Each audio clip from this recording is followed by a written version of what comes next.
श्रीमद् भगवद गीता अध्याय 4 का सार, ज्ञान, कर्म और संन्यास का रहस्य। इस वीडियो में हम श्रीमद् भगवद गीता के अध्याय 4 का सार देखेंगे, जिसे ज्ञान कर्म संन्यास योग के नाम से जाना जाता है। भगवान श्री कृष्ण ने इस अध्याय में अर्जुन को ज्ञान, कर्म और त्याग का महत्व समझाया है।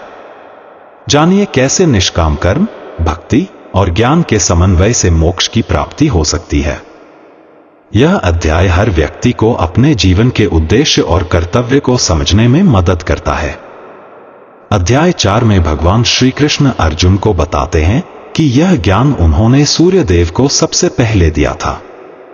श्री कृष्ण अर्जुन को यह भी बताते हैं कि जब जब धर्म की हानि होती है और अधर्म बढ़ता है, तब तब वह अवतार लेकर धर्म की स्थापना करते हैं। यह विचार ही अवतारवाद कहलाता है और इसमें भगवान के पृथ्वी पर अवतरित होने की आवश्यकता और उद्देश्य पर प्रकाश डाला गया है। भगवान श्री कृष्ण अर्जुन से कहते हैं कि यह ज्ञान अत्यंत प्राचीन है, जिसे उन्होंने सबसे पहले विवस्वान सूर्य को दिया था और फिर इस ज्ञान की परंपरा आगे बढ़ी। परंतु समय के साथ यह ज्ञान खो गया, इसलिए वह अर्जुन को इसे पुनः दे रहे हैं। इसका तात्पर्य है कि यह ज्ञान केवल युद्ध का उपदेश नहीं है, बल्कि संसार को सच्चाई का मार्ग दिखाने का एक माध्यम है। श्री कृष्ण ने यह सिद्धांत प्रतिपादित किया कि जब भी धर्म का पतन होता है और अधर्म बढ़ता है, तब वे स्वयं अवतार लेकर धर्म की पुनः स्थापना करते हैं। उनके अनुसार धर्म की रक्षा और अधर्म के विनाश के लिए उन्हें बार बार जन्म लेना पड़ता है। भगवान श्री कृष्ण समझाते हैं कि कर्म, ज्ञान और भक्ति तीनों का समन्वय करना आवश्यक है। केवल कर्म करने से मुक्ति नहीं मिलती, उसके साथ ज्ञान और भक्ति का होना भी अनिवार्य है। अगर हम बिना किसी लालसा के और फल की इच्छा किए बगैर कर्म करते हैं, तो हम कर्म के बंधनों से मुक्त हो सकते हैं। इस सिद्धांत को कर्मयोग कहा जाता है। भगवान श्री कृष्ण निष्काम कर्म का महत्व बताते हैं।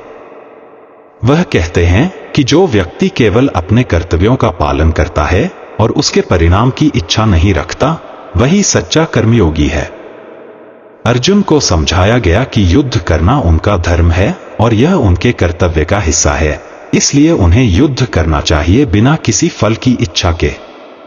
श्री कृष्ण ज्ञान के महत्व को बताते हुए कहते हैं कि ज्ञान से सभी पापों का नाश होता है और जो व्यक्ति ज्ञान की साधना में लीन रहता है, वह संसार के बंधनों से मुक्त हो जाता है। ज्ञान को अग्नि के समान बताया गया है, जो कर्मों के सभी बंधनों को जलाकर नष्ट कर देती है। भगवान श्री कृष्ण त्याग का सही अर्थ बताते हैं। त्याग का अर्थ सांसारिक कार्यों का त्याग करना नहीं है, बल्कि उन कार्यों में आसक्ति को त्यागना है। उन्हें निष्काम भाव से करना ही सच्चा त्याग है। इस प्रकार श्री कृष्ण अर्जुन को सिखाते हैं कि वे अपने कर्तव्यों का पालन करें और किसी भी परिणाम की अपेक्षा न करें।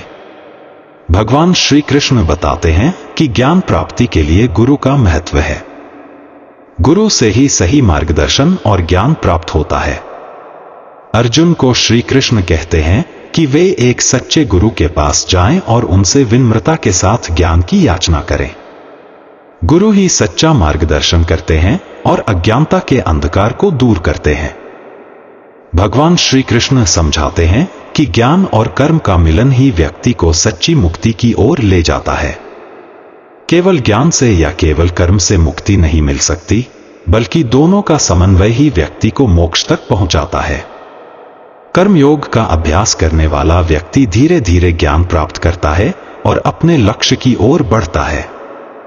अध्याय 4 में भगवान श्री कृष्ण ने अर्जुन को सिखाया कि जीवन में केवल कर्म करते रहना पर्याप्त नहीं है, ज्ञान, भक्ति और त्याग के साथ कर्म करना चाहिए।